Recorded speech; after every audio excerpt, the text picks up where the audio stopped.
हाँ, सभी महापुरुषों को नमन और सम्मानित मंच और आजमगढ़ मंडल के दूर दराज से लोग, जो हमारे सभी पदाधिकारी और कार्यकर्तागण, आप सबको एक स्वर में जय भीम, जय भीम। नींद आ रही है? हाँ, कार्यक्रम समापन की तरफ बढ़ रहा है, लेकिन क्योंकि कुछ बातें हैं जो हम लोगों को एज अ पदाधिकारी आप लोगों तक पहुंचानी भी है, तो माननीय बहन जी के सम्मान में बस यही कहूँगी, मैं, बहन जी आप महान हैं, बहन जी आप महान हैं, हम बहुजनों की शान हैं। बहन जी आप महान हैं, हम बहुजनों की शान हैं। बाबा साहब का आप रूप हैं और आप में कांशी राम हैं, आप में कांशी राम हैं।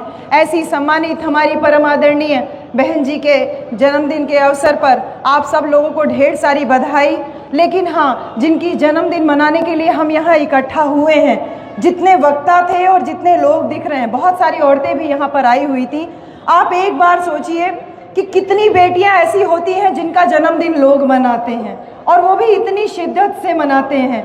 गांव देहात में से लेकर के यहाँ मंडल स्तर से लेकर के लखनऊ जैसे शहर तक, दूर दराज में पूरे देश भर के कोने कोने पे हमारी बहन जी का आज जन्मदिन मनाया जा रहा है। बेटी बचाओ बेटी पढ़ाओ का स्वांग रचने वाले लोगों के लिए ये एक बहुत बड़ी मिसाल है कि बेटियां पहले तो पैदा ही नहीं होने पाती, और अगर बेटी पैदा होती हैं तो उनको कितनी मशक्क़त, कितनी मेहनत, कितना संघर्ष करना पड़ता है। और उस संघर्ष में भी विरले बेटियां ऐसी होती हैं जो बहन कुमारी मायावती जैसी बनती हैं। तो ये सिर्फ ये जन्मदिन सिर्फ हमारी बहन जी का जन्मदिन नहीं है, ये उन तमाम लोगों की उम्मीदों आशाओं का भी जन्मदिन है जो माननीय बहन जी के यहाँ तक संघर्ष करके पहुँचने के तौर पे पैदा हुआ। हमारी बहन जी ऐसे ही नहीं बहन जी बन पाई। जरा याद कीजिए, आपकी बेटी की जब शादी होती है तो आपकी बेटी कि आप पता है कि 4 दिन बाद वो विदा होके आ जाएगी, घर परिवार देखते हो, फिर भी विदाई के समय रोते हो। लेकिन हमारी बहन जी ने जब अपना मायका छोड़ा, अपने पिता का घर छोड़ा, तो ना उनके लिए शहनाई बजी, ना उनके लिए किसी ने आंसू बहाए। उन्होंने जब अपने पिता का घर छोड़ा तो एक संघर्ष की राह चुनी। वो संघर्ष आपको और हमको जिंदा रखना है। जब जब बहन जी का जन्मदिन मनाइए तो माननीय बहन जी के जीवन संघर्ष पे फोकस करिए। जैसे बाबा साहब का जब जयंती मनाते हैं तो बाबा साहब डॉक्टर अंबेडकर के संघर्षों पे, उनके जीवन संघर्षों पे प्रकाश डालते हैं। हमारी बहन जी ने जब पिता का घर छोड़ा, राह आसान नहीं थी, और फिर वही जो पिता का घर छोड़ के जब साहब कांशीराम के साथ में आगे बढ़ती हैं, और जब बिजनौर से उनको पहली बार टिकट मिलता है, लोकसभा का चुनाव लड़ने का मौका मिलता है, तो स्वयं, आज तो हमने पैम्फलेट पोस्टर्स खूब प्रिंट आउट करा के जगह जगह चिपका रखे, लेकिन हमारी माननीय बहन जी बहुजन समाज पार्टी नई नई बनी थी, बहन जी चुनाव मैदान में थी, स्वयं दिन भर कार्यकर्ताओं को संबोधित करना, शाम तक पैम्फलेट पोस्टर दीवारों पे चिपकाना, ये सारा करते करते रात हो गई।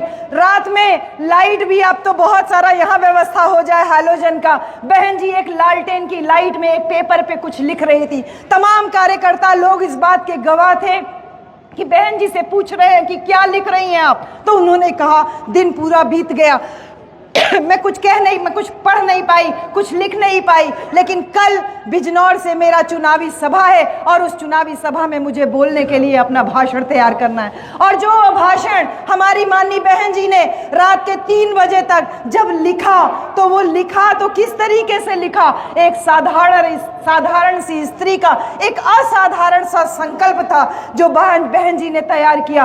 वो भाषण नहीं था बल्कि एक प्रतिरोध का ऐलान था। और जब अगले दिन हमारी बहन जी ने बिजनौर की सभा को संबोधित किया तो माननीय बहन जी ने कहा, अगर मैं संसद में जाऊंगी तो वहां मेरी नहीं आपकी आवाज गूंजेगी। हमारी बहन जी ने कहा कि मैं बोलूंगी क्योंकि मैंने बाबा साहब को पढ़ा है और साहब कांशीराम के संघर्षों को देखा है। मैं एक नेता नहीं, मैं एक चेतना बनूंगी। मैं कल अगर मैं मंच पे खड़ी होऊंगी तो ये जान लीजिए कि बाबा साहब को की मूर्ति की तरफ ऐसे देखते हुए उन्होंने बोला कि कल मंच पे जो खड़ी होगी वो आपकी बेटी होगी, आपके संघर्षों को साकार करने के लिए। और सोचिए कि माननीय बहन जी का बिजनौर में दिया गया वो पहला चुनावी भाषण सिर्फ भाषण नहीं था, उसने आपके हमारे जैसे करोड़ों शोषितों, पिछड़ों, वंचितों की जीवन की राह बदल दी। जब माननीय बहन जी पहली बार मुख्यमंत्री बनी और उसके बाद 3 बार 4 बार मुख्यमंत्री बनी, ये जो हौसला था हमारी बहन जी का, जो एक बिजनौर की चुनावी सभा से शुरू हुआ, वो चुनाव हार गई, लेकिन चुनाव के हारने के बावजूद उन्होंने अपनी आवाज को नहीं दबाया।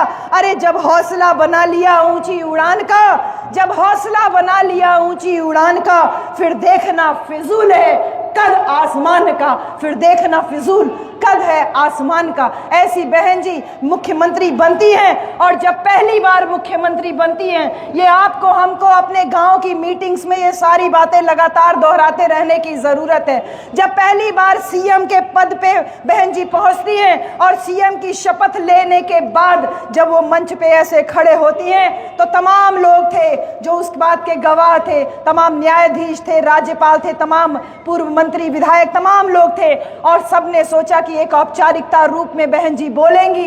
लेकिन बहन जी ने जब माइक थाम संभाला तो बहन जी ने कहा, ये सरकार दलितों, पिछड़ों, वंचितों की सरकार है। अब सरकार, अब शासन दलित की बेटी चलाएगी, कोई कठपुतली नहीं। सारे लोग पीछे फुसफुसाने लगे, अरे इतना खुल के बोल रही है कि दलित की बेटी शासन चलाएगी, सब बहन जी को थोड़ा धीरे बोलना चाहिए। तो बहन जी ने फिर माइक संभाला और कहा, मैं जानती हूं बहुत लोगों को मेरी बात कड़वी लग रही है, लेकिन अब समय आ गया है कि जो 5000 साल से सर नीचे झुका के चलते थे, जो 5000 साल से जिनको दबाया गया, सताया गया, वो अपना सर उठा करके चले। तो हमारी बहन जी का वो पहला भाषण सीएम बनने के बाद भी हम लोगों के लिए लैंडमार्क है। इसलिए मैं कह रही हूं मेरे प्यारे भाइयों, बहन जी बनना आसान नहीं है। विरले बेटियां हैं जिनका जन्मदिन इस तरीके से मनाया जाता है। बहन जी का मतलब वो लकीर जिसने सामाजिक परिवर्तन की राह खोल दी। बहन जी का मतलब वो आवाज जिसने करोड़ों शोषितों, पिछड़े, वंचितों के हक हुकूक की आवाज बन करके बुलंद हुई। बहन जी का मतलब वो शक्ति जो उनके होने मात्र से ही है। आज बहन जी का होना ही हमारे लिए सूरज की धूप जैसा है। वो शक्ति बहन जी के होने से ही मिलती है। बहन जी का मतलब वो अध्याय जिसने इतिहास बदल दिया। बहन जी का मतलब वो गूंज जिसमें विरोधियों के सारे सुर दब जाते हैं। बहन जी का मतलब संबल, बहन जी का मतलब हौसला, बहन जी का मतलब स्वाभिमान जो चमचा युग पे प्रहार करता है। बहन जी का मतलब बेखौफ शासन जो कि स्वघोषित राजा जैसे लोगों को जेल के सलाखों के पीछे पहुंचा देता है। अरे बहन जी का मतलब हिस्सेदारी जो हम लोगों को बहन जी ने दिलाई। बहन जी का मतलब सुरक्षा, वो केवल दावे नहीं थे बल्कि न्याय का सही तरीके से वितरण, न्याय का सही तरीके से डिस्ट्रीब्यूशन दिखाता। बहन जी का मतलब जज्बा, बहन जी का मतलब हौसला, बहन जी का मतलब वो सपना जो बेटियों को, हमारी रंजना भारती जैसी, हमारी जो बगल में बैठी है गीता जैसी बेटियों को हौसला देता है, जज्बा देता है, सपना दिखाता है मजबूत बनने के लिए।